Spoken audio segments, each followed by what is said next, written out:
신앙이 무엇인가 아브라함을 통해서 배우고 있습니다. 오늘 세 번째 제목을 따라하겠습니다. 신앙은 하나님께 순종하는 것입니다.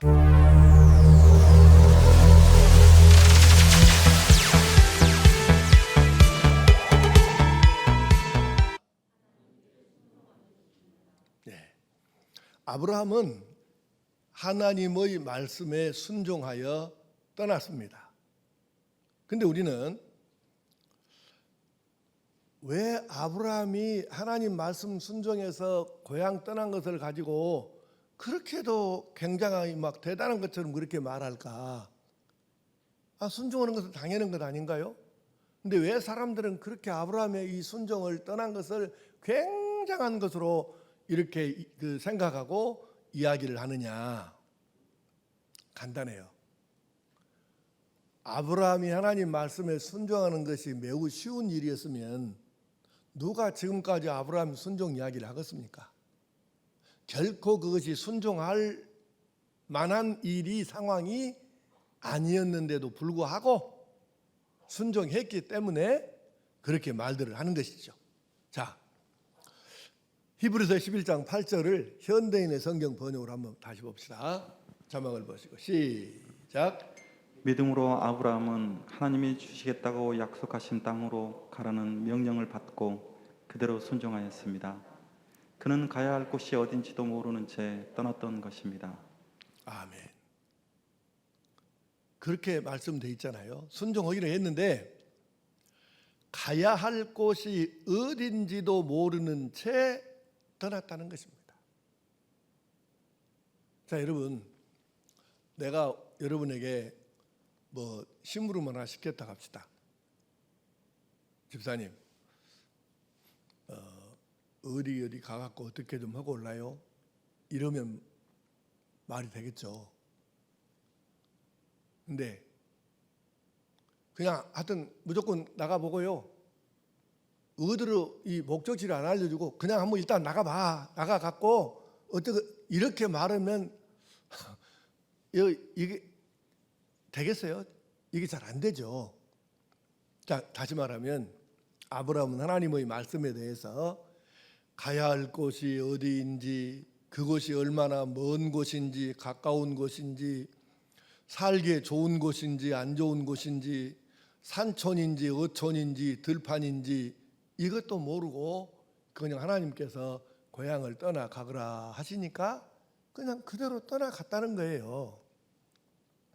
그런데 성경은 이것이 순종이다, 이렇게 우리에게 가르치는 거예요. 아브라함은 이 여러 가지 조건 상황이 맞지 않는데도 불구하고 하나님 말씀에 그대로 따랐다는 것이죠. 신앙은 그래서 순종입니다. 따라하겠습니다. 신앙은 순종입니다. 그래요. 신앙이란 하나님께 대하여, 다시 말하면 하나님의 말씀이나 명령에 대하여 그대로 순종하는 것입니다. 때로 하나님의 말씀이 이해가 안 될 때도 있어요. 내 경험에도 안 맞고 지식에도 안 맞을 수 있어요. 예를 들어 봅시다. 여러분에게 가끔 하는 얘기이긴 하지만 이제 세계 수많은 세계의 대학들이 이제 박사학위를 수여를 해요. 명예 박사 말고 논문 써서는 연구 박사를 이렇게 학위를 수여하는데 지금 이게 이제 상황에 따라 조금씩 바꿔지기 때문에 1%도 안 틀리고 맞는 얘기는 아닌데 대개 이렇게 말합니다. 지금 2020년도 기준으로 세계적으로 전공해서 박사학위로 논문을 써서 이렇게 학위를 받을 수 있는 전공 이 분야가 약 3,000개 정도 된다고 그래요. 몇 개? 3,000개 정도 된다 그래요. 그러면 우리가 어느 분야에서 박사학위를 땄다고 해도 그 박사학위 땄다는 것은 그 분야에 대해서 전문적으로 연구할 자격을 얻었다 그 말이지 그쪽 세계를 다 안다든가 이건 아니에요. 근데 우리가 그냥 가짜로 그쪽 세계를 다 안다고 쳐줍시다. 그래봤자 3,000분의 1 그것 정도 아는 거예요. 3,000분의 1. 그러면 나머지 3,000분의 2,999는 꿰뚫어 볼 수가 없는 것이죠. 그런데 우리가 남보다 공부 좀 많이 했다 그래가지고 아는 것처럼 뭐 그냥 목에 힘주고 뻐겨 쌓고 이렇게 하면 그 어떻게 되겠어요?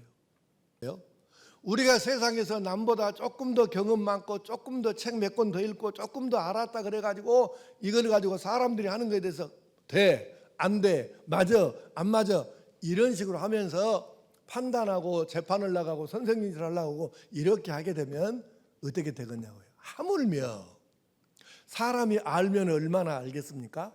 그런데 하나님께서 내게 주신 말씀과 명령 이런 것을 가지고 감히 이 얼마 되지도 않는 이 지식과 경험 가지고 이건 말이 좀 안 되는 것 같은데 이거는 좀 안 맞는 것 같은데 이따위 소리 하고 있으면 그것이 어떻게 정상이겠느냐 그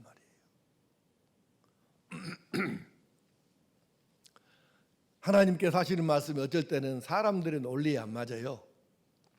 세상의 기준이나 가치에는 더더욱 안 맞을 때가 많습니다.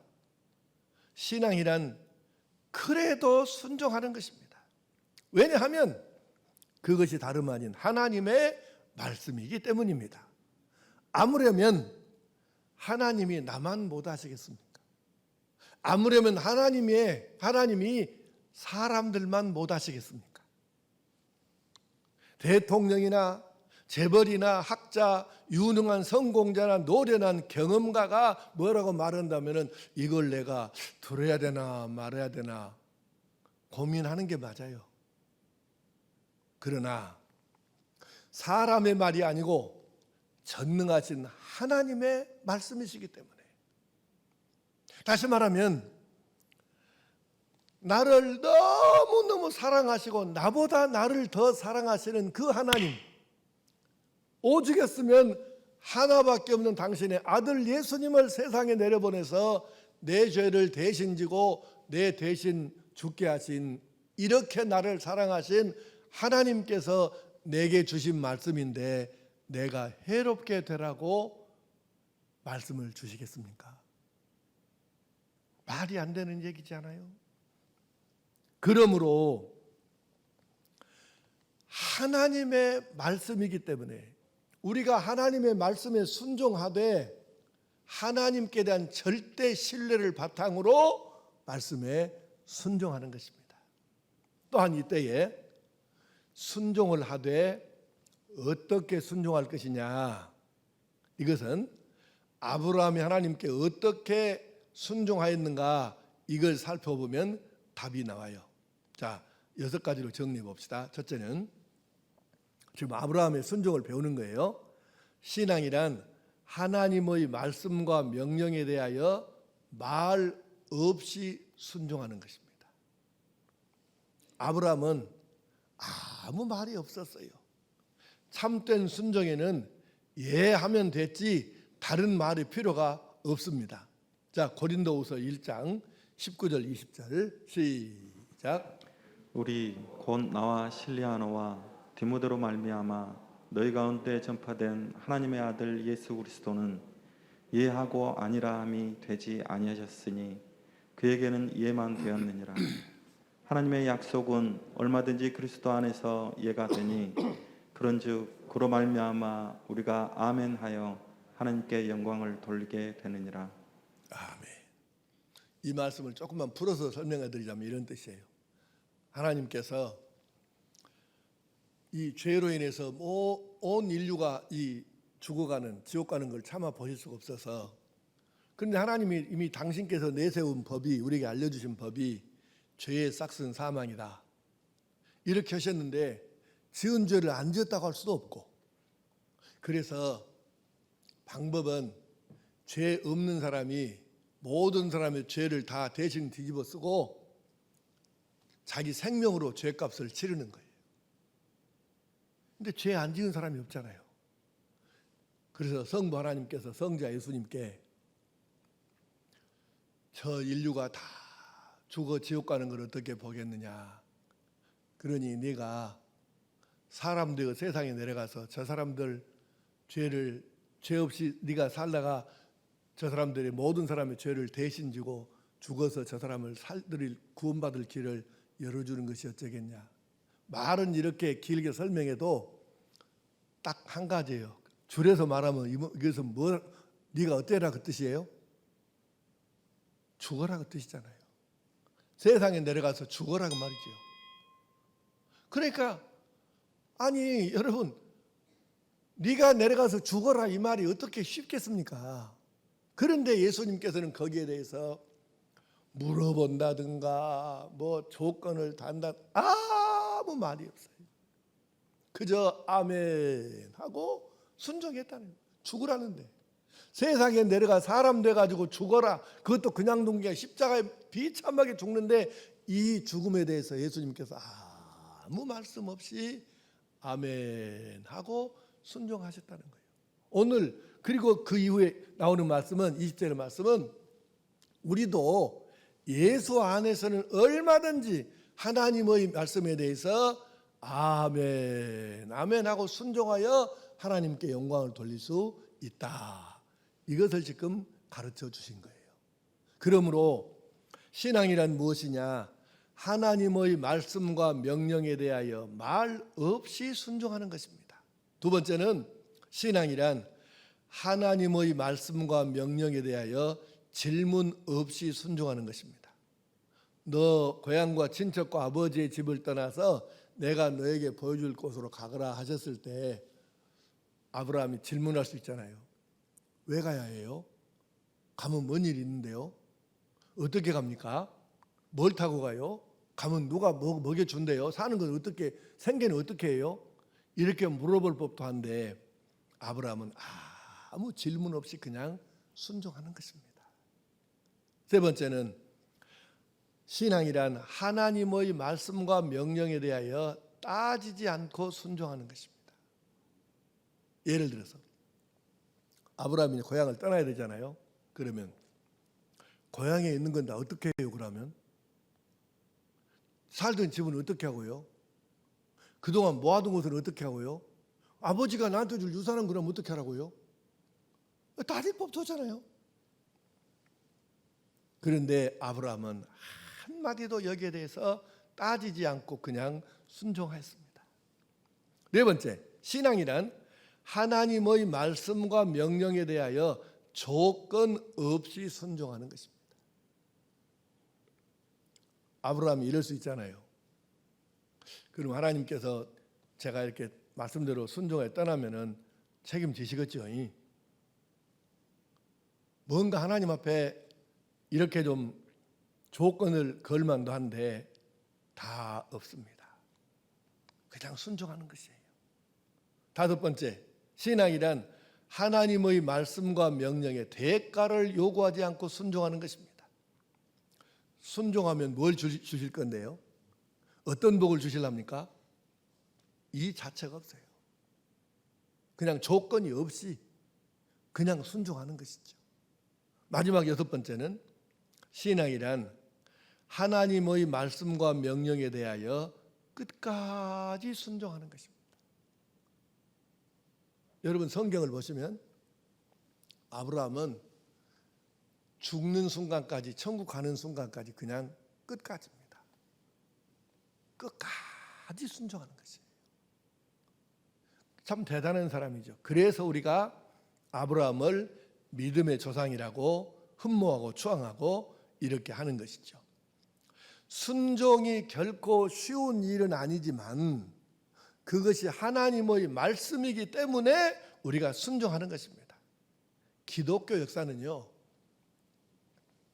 뭐 기독교 역사를 2000년으로 잡든 그냥 아브라함 때부터 잡든 하여간 상관없이 기독교 역사는 간단해요.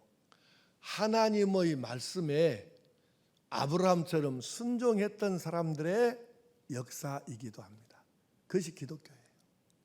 예를 들어서 마리아는 생명을 걸고 순종을 합니다. 자, 누가복음 1장 37절 38절 시작. 시작. 대저 하나님의 모든 말씀은 능하지 못하심이 없느니라. 마리아가 이르되 주의 여종이오니 말씀대로 내게 이루어지다 하매 천사가 떠나가니라. 아멘. 보십시오. 만약에 하나님 말씀대로 이루어져 가지고 자기가 임신이 돼버리면 이게 소문이 났을 때 어떤 일이 벌어진다고요?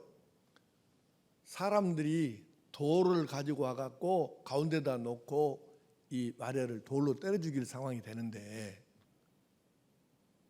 그래도 하나님의 말씀이기 때문에 하나님의 말씀이 내게서 이루어지기를 바란다고 하고 순종하는 거예요.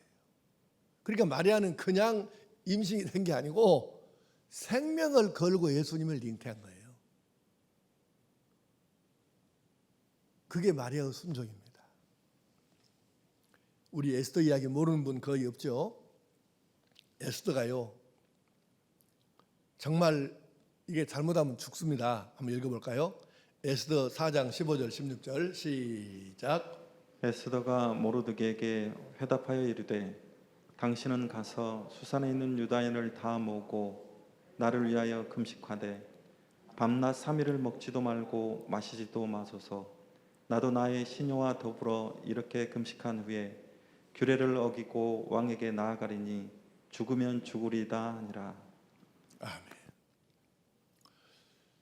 지금 자기 민족이 위기에 처해 있는데 지금 여러 정황상 자기가 왕에게 가가지고 이거는 모략입니다, 이렇게 사람들을 죽이면 안 됩니다 하고 왕에게 가야 되는데, 문제는 왕이 부르지 않는데 여자가 왕 앞에 나가면 죽여야 되는 법이 있다고 말이에요. 살릴 수 있는 방법은 왕이 아니다, 우리 적당히 이제 하면 되겠죠. 근데 에스더 생각에 내가 왕에게 찾아가서 부탁을 해가지고 자기 동족을 살리는 것이 하나님의 뜻이란 말이에요. 이렇게 깨달으니까 그는 금식기도 하고 그리고 왕을 찾아가는 거예요. 죽느냐 사느냐 순간입니다. 그때 가면서 한 말이 이 말입니다. 규례를 어기고 왕에게 나아가리니 죽으면 죽으리이다. 그 유명한 말이잖아요. 내 동족을 위해서 내 목숨이 필요하면 내가 죽지요. 예, 죽어야 된다면 죽어야죠. 자기 생명을 조금 잃을 수도 있는데 그래도 내가 왕에게 가서 전후 상황을 설명하고 내 동족을 위해서 변호하는 것이 하나님의 뜻이다, 말씀이다, 이것이 깨달아지는 순간 자기 생명을 내놓는 것이죠. 그게 순종이에요. 에스더는 그렇게 순종한 것이죠. 바울 사도도 그랬어요. 사도행전 20장 24절 시작. 내가 달려갈 길과 주 예수께 받은 사명 곧 하나님의 은혜의 복음을 증언하는 일을 마치려 하면은 나의 생명조차 조금도 귀한 것으로 여기지 아니하노라. 아멘. 바울 사도도 자기는, 여러분, 바울 사도는 고향에 그냥 자기 나라에 가만히 있으면 죽을 때까지 대접받고 큰소리 뻥뻥 치면서 그렇게 사는 사람이에요. 그의 벼슬로 보나 학식으로 보나 재산으로 보나 로마 시민권으로 보나 가말리엘의 제자로 보나 무엇으로 봐도 이 사람은 죽을 때까지 아주 큰소리치고 살 수 있는 사람이에요. 그런데 복음을 전하라고는 주님의 명령에 이렇게 생명 딱 내놓고 평생을 살다가 순교하여 하나님 나라에 갔어요. 생명으로 순종한 사람이죠. 여러분, 주기철 목사님은 어떻습니까? 전에 한번 소개한 적이 있는데요. 황두연 목사님이라고 그 은사가 어마어마하게 뛰어난 분이 계셨어요. 지금 하늘나라 가신 분인데 그 국회 부의장이었던 황성수 그 씨의 작은아버지 되는 분이에요. 근데 이분이 재헌 국회의원을 했거든요. 근데 이 양반이 늦게 67살에 목사 안수를 받았어요. 네. 근데 이분 이제 집회 때 참석해 갖고 내가 그 학생 때 그 집회에서 엄청 은혜를 받았는데 이분이 신사참배를 거부했던 분이에요. 그래서 자기가 그 신사참배 거부했기 때문에 당했던 이 고초를 우리 앞에 간증을 하시는데 기가 막히더라고 그 얘기가. 그래서 어느 날은 다른 죄수들은 나오라고 안 하는데 신사참배 거부한 이 사람들만 교도소 운동장으로 모이라고 하더니 삥 둘러서 이렇게 그 벽돌로 무릎 높이 정도 되는 그런 정도를 이렇게 쌓아놨더래요.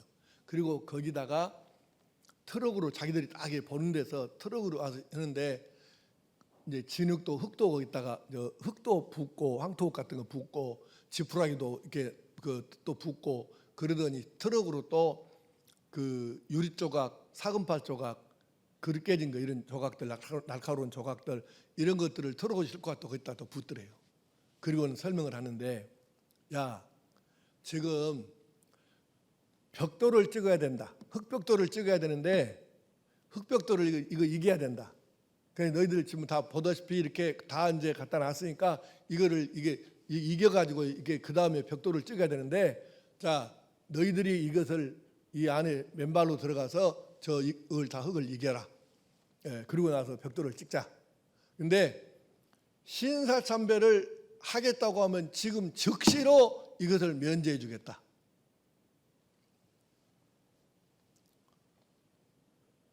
근데 황도현 그때는 물론 목사가 아니었지만 황도현 목사님이 그래서 이제 발에 신을 벗고 버선을 벗고 그리고 그 안에 들어가서 이기는데 이러면 어떻겠습니까? 유리 조각, 사금팔 조각 이런 것들을 집하고 흙하고 이렇게 같이 발로 밟아갖고 이걸 이겨야 되는데 어떻게 하겠습니까? 한 발 들어서 놓으면 온통 발이 찢기고 찔리고 뼈까지 이렇게 쑤시는데 그것을 몇 시간을 했다는 이야기를 하시는데 눈물 없이는 들을 수가 없더라고요. 나도 남의 이야기라 지금 이렇게 실감나게를 전달을 못하는데 하여튼 내가 그때 듣는 순간에 몸에 막 소름이 끼치고 전율이 흐르는데 세상에 그렇게 하면서 신사참배를 거부한 거예요. 왜? 하나님의 뜻이라고 믿었기에 그 하나님의 뜻에 그렇게라도 순종하는 것이죠. 여러분 주기철 목사님 얘기 잘 아시잖아요. 열반지에다가 못을 이렇게 박습니다. 이렇게 박아서 그럼 여기에 이제 못이 이렇게 나와요.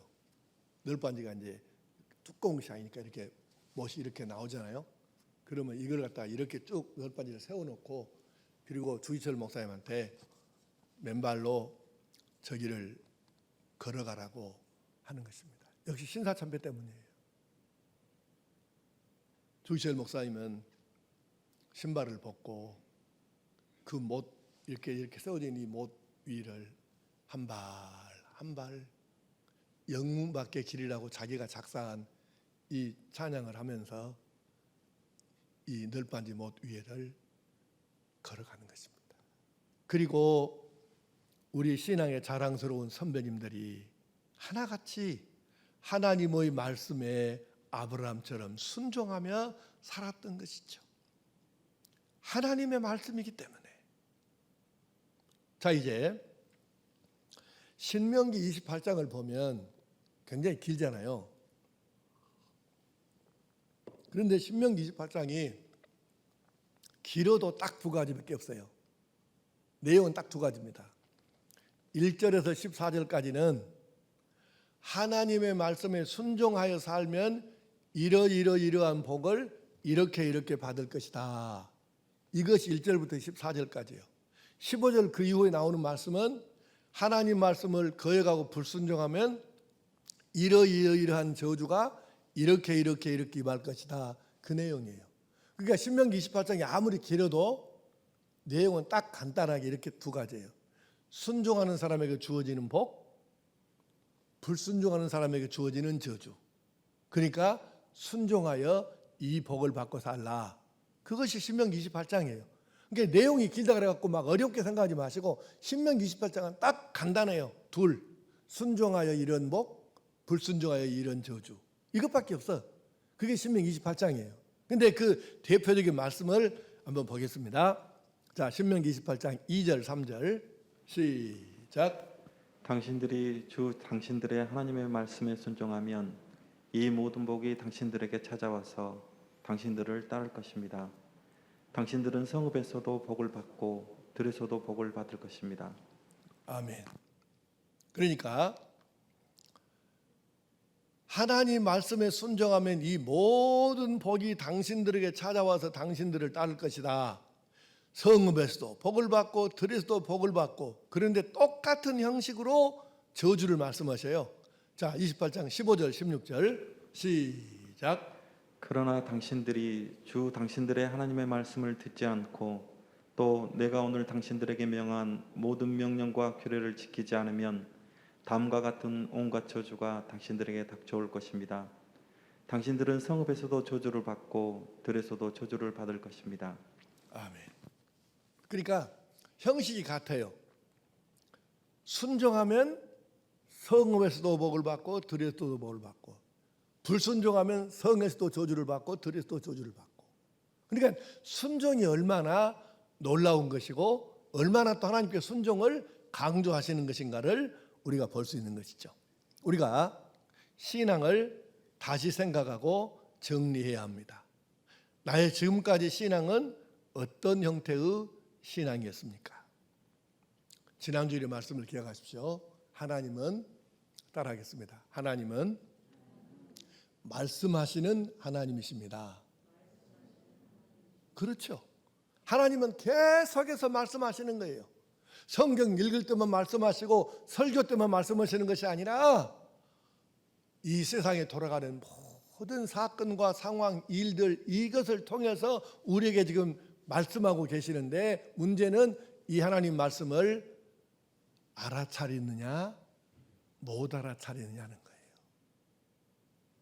루터가 지난주에 말씀대로 함께 길을 가던 일행 중에 한 사람이 벼락을 맞아 죽었는데, 대부분의 사람들은 그걸 보고도 어휴, 큰일 날 뻔했네. 한마디로 나 죽을 뻔했네. 자기 안 죽은 것만 이걸 감사하다고 생각해요.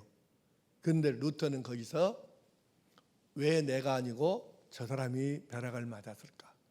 내가 저 사람보다 의로워서 내가 벼락을 안 맞았을까? 아니야. 그리고 그가 거기서 하나님이 자기에게 주시는 메시지를, 뜻을 거기서 깨닫는 거예요. 아, 내가 이렇게 살아서는 안 되겠구나. 그러니까 이렇게 하나님께서 이 귀로는 말씀하시지 않았지만 루터는 하나님의 말씀을 들었잖아요. 오늘날도 똑같아요. 우리 주변에서 내 눈앞에서 벌어지는 모든 일들을 통해서 하나님은 계속해서 지금 말씀하고 계시는데, 이것을 눈치채는 사람이 있고 눈치를 못 채는 사람이 있을 뿐이에요. 그리고 눈치를 채는 사람도 두 가지로 나눠지는데, 즉시로 말씀하시는 하나님께 순종하는 사람이 있고, 이걸 눈치를 챘어도 모른 척 그냥 문대버리고 넘어가 버리는 사람이 있는 것이죠. 이 차이밖에 없어요. 그래서 성경은 계속 창세기부터 계시록까지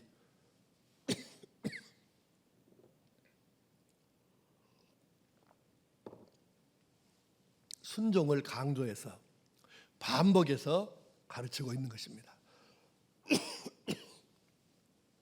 신앙은 순종입니다. 나를 향하신 하나님의 말씀, 명령, 계명, 예언, 성경의 약속, 사명에 대해서 절대로 순종하는 것입니다.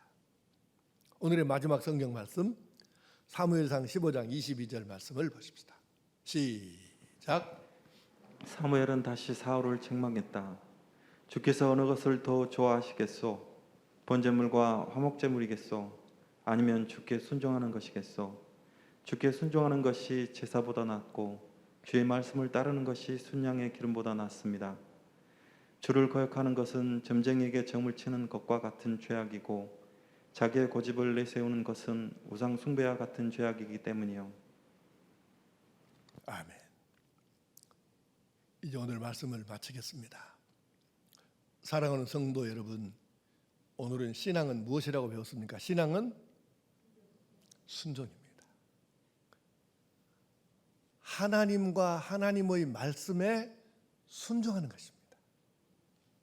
우리도 아브라함처럼 하나님께 절대 순종하여 하나님께로부터 아브라함처럼 사랑받고 아브라함처럼 복을 받아서 정말 행복한 사람으로 살아야 하지 않겠습니까?